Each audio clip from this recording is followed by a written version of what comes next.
बिस्मिल्लाहिर्रहमानिर्रहीम। अस्सलाम वालेकुम। Welcome to Safinaz kitchen. Like करें सफ़ीनाज़ किचन यूट्यूब चैनल को, साथ में घंटी के बटन को क्लिक करें और पाएँ डेली अपडेट्स।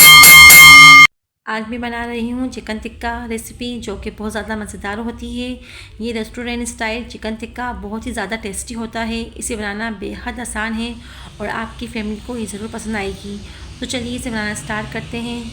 चिकन टिक्का बनाने के लिए मैंने 1 किलो चिकन ली है और इसे पहले वॉश कर लिया था। इसमें शामिल करेंगे 4 टेबलस्पून सिरका, 1 टेबलस्पून नमक और 1 गिलास पानी।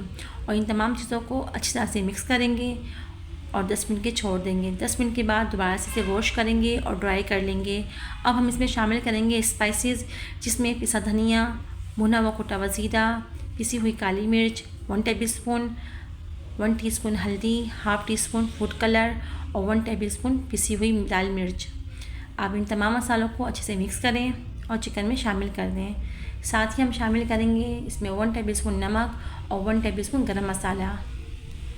और हम शामिल करेंगे साथ ही इसके 4 टेबलस्पून दही, 1 टेबलस्पून लहसुन अदरक का पेस्ट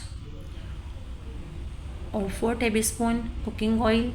और इन तमाम मसालों को अच्छे से मिक्स करेंगे, जैसे कि आप यहाँ देख सकते हैं। तो माशाल्लाह कितना खूबसूरत कलर आया है इसका, आप देख सकते हैं। और इसे आधे घंटे के लिए छोड़ देंगे। आधे घंटे के बाद आप सीखों में चिकन को लगा लें और इसे बारबेक्यू कर लें। चिकन टिक्का जितना स्लो पकेगा, अंदर से इतना ही जूसी तैयार होगा और खाने में बहुत ही टेस्टी। और खाने वाले यकीन ना करेंगे कि आपने घर में तैयार किया है, ये इतना मज़ेदार बनता है।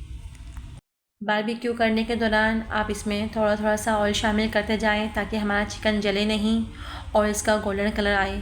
तो माशाल्लाह अल्हम्दुलिल्लाह हमारी पूरी रेसिपी कंप्लीट हो चुकी है और हमारा चिकन टिक्का तैयार है। चिकन टिक्का के साथ मैंने बारबेक्यू चटनी भी तैयार की है। आपको इसकी रेसिपी मेरे चैनल से मिल जाएगी। ये बहुत ही टेस्टी चटनी होती है। आप एक बार इसकी रेसिपी ज़रूर ट्राई कीजिएगा।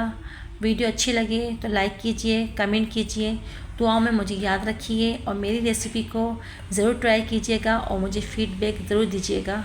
इंशाल्लाह फिर मिलेंगे न्यू रेसिपी के साथ। अल्लाह हाफिज़।